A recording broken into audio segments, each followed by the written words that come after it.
Welcome. This is Michelle Velasquez, financial coach and founder of Virtuous Wealth Building.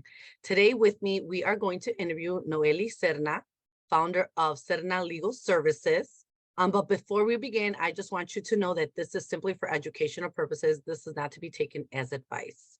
And so it is a pleasure for me to introduce Noeli Serna, a business attorney, and she really helps either start your business or helps you elevate your business. And in our group, we talk about wealth building, and she helps through her services help business owners save for their business. So welcome, Noeli. Thank you, Michelle. Really excited to be here with you. Thanks. Noeli, what are some of the services that you provide for business owners? Yeah, so like you rightfully mentioned, I am a corporate attorney. So that means that I help entrepreneurs that are just starting out in their businesses or well-established businesses both incorporate, which means creating a legal entity for your business, and then putting the legal pieces in place to scale in a legally protective way. So when I mean putting those pieces in place, I mean we draft, review, negotiate contracts for businesses. We provide intellectual property services, which include trademark services for businesses' names and logos. And we're here really just to provide legal guidance from a business perspective to make sure that the decisions that you're taking as a business owner really are the kinds of choices that will legally protect your business as it scales and grows. Because as a business grows, obviously you're exposed to more risks, which means that you really do need to make sure that you have the legal protections in place to help you grow. Absolutely, absolutely. So why do you encourage individuals, even like I've met a couple individuals that do not have stuff in order? Why do you really encourage them to reach out to someone like yourself? Oh, I mean, so, there are different phases of starting a business. And at every phase, you're going to be faced with risk that, how it ties into you into financial guidance and wealth building is that it has money ramifications to it if it's not done in the correct way, right? So if we start from someone that's just starting up their business, they have this great idea, they want to start providing services. Well, the moment they start selling or commercializing themselves publicly, they become a sole proprietor, right? You already automatically have tax implications, you have certain responsibilities now as a business owner.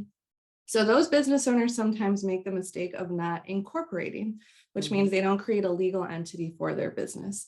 And I always caution against that because doing so, creating a legal entity for your business, that's separating you as the business owner from your business, which means that now the liability of your business is going to be in a legal entity separate from you. So that if in the future, for example, knock on wood that it would ever happen, but maybe there's a lawsuit, maybe there are sanctions or, something against your business, well, they'll be going against the business and that lawsuit will be against the legal entity, not you as an individual, so that your personal savings, your house, your car, they'll be protected and they'll be segregated from the business. So that's one major piece I think that business owners, especially entrepreneurs that are first starting, sometimes don't think about. And of course, as you grow, right, as a business owner, even when you get started, contracts. Sometimes people start their businesses, maybe they provide services to their clients and they start providing the services with a handshake deal or a verbal agreement with them, right? Very common. Maybe you trust the person that you're going to work with. You're just excited to get that client. You're excited to finally get started. But you do so without actually having a written contract in place.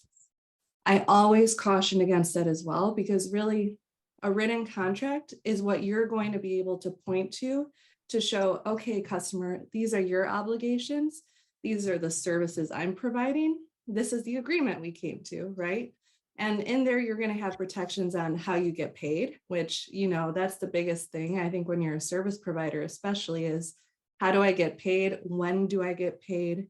And if you're not, right, and they're not abiding by the agreement, you have something in writing you can point to now and say, look, this is what we agreed to. I don't have to provide services until I get my money for what I'm doing here, which I think we're in business to make money, right? At the end of the day, I think that's a huge part of it.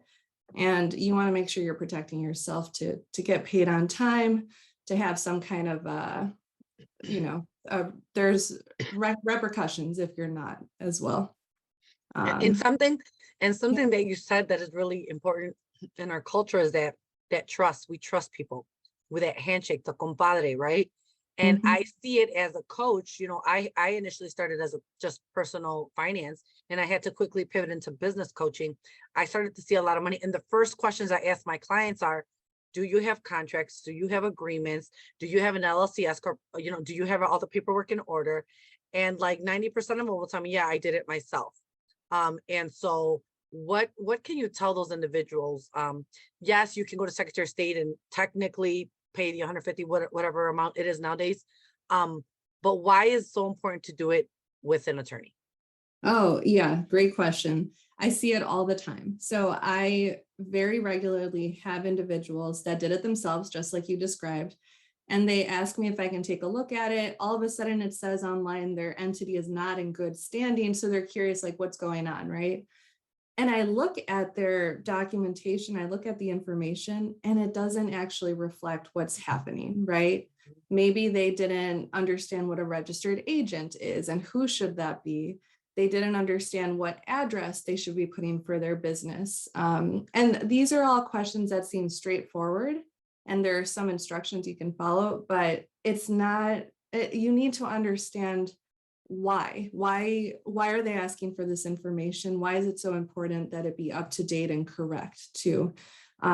Especially if you're working with a partner. Let's say it's not just you that owns the business, but you're working with somebody else and they're an owner as well. Well, you want that to be properly reflected on your legal documentation. So, and not to make it longer. So in short, not having that information correct from the beginning will cost you more money down the line, because you're going to have to make changes and bring that up to date and correct it. That's going to be more expensive than what it would have cost you to do it right the first time and work with a professional that could have guided you. And then you're opening yourself up to more risk. Maybe now the state is going to say that you have to stop operating your business until everything is up to code, so to speak. There could be penalties, there could be fines. So it just opens you up to a lot of expenses that you could have avoided from the beginning. Yeah, and I see that as a coach, it's very common that sometimes people don't want to pay for services, right? It's like, oh, well, I could do it myself, or it's cheaper. And even for me as a coach, right? But it's the protection is, there is no value to that, right? We build this wealth, and the number one, I always tell my clients, my number one job is to help you protect your wealth. Same thing, similar to you as an attorney. Exactly. Yeah. And maybe, yes, maybe you hire me to look at your documentation and make sure you incorporate it correctly. But during our conversations, I'm going to learn more about your business, your processes, how you're operating.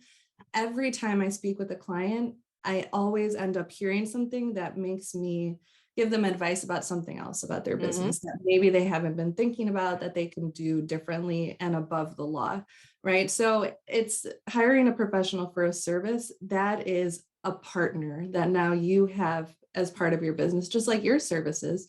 I'm sure you have conversations with your clients and you figure out different things that are going on, and now you have more information and more tools to help them, right? With a lot more than what they expected they were going to get out of the service to begin with. That's the same, I think, with many professionals that you can work with for your business too.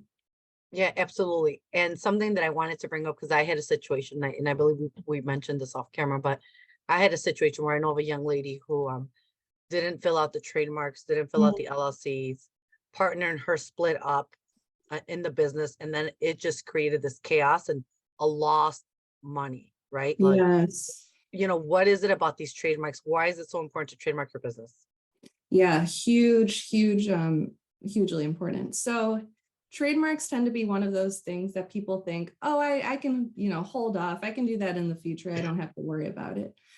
The beauty of a trademark and why it's so important is that your business name, your business logo, it's an asset of your business, right? It's what the public knows. It's if they Google your business name, you're hopefully going to show up, right? It identifies you to your customers. Now, if somebody else, somewhere else in the country has that same business name and they're doing that same kind of service or creating the same product that you are, and they trademark that name, they can ask you to stop using that same name for your business. So imagine if you've been years or even months, it doesn't matter the period of time, into your business and somebody knocks on the door and says, you know what, you have to stop using that name because you're infringing or stealing my trademark. The cost of remarketing, rebranding, having to start all over, you have to update your legal documentation, huge, enormous cost. It's an interruption to your business, something that you want to avoid at all costs, which is why we always recommend to business owners, trademark that name, trademark that logo from the beginning so that you have the rights to use that over others. Yeah. Yeah. And you know what, when I first launched the business, that was something that was very important to me, was to ensure that everything was in order. Because at the end, you know, lo barato te sale caro, we say in Spanish, right? Yes. And it's very true. I think people's perception is, oh my God, when I get an attorney, it's going to cost me all this money to do it. And the reality was that I thought I paid a very fair price for everything that was done for me. And so I just really want to encourage everyone listening that if you want to start a business, or you want to elevate your business, or you just want to ensure that everything is in order, to please reach out. Because at the end, lo barato te sale caro, and it will be more expensive to fix all the damage done. Yeah, I completely agree. If there is a piece of advice that you would like to leave the audience with, what would that be?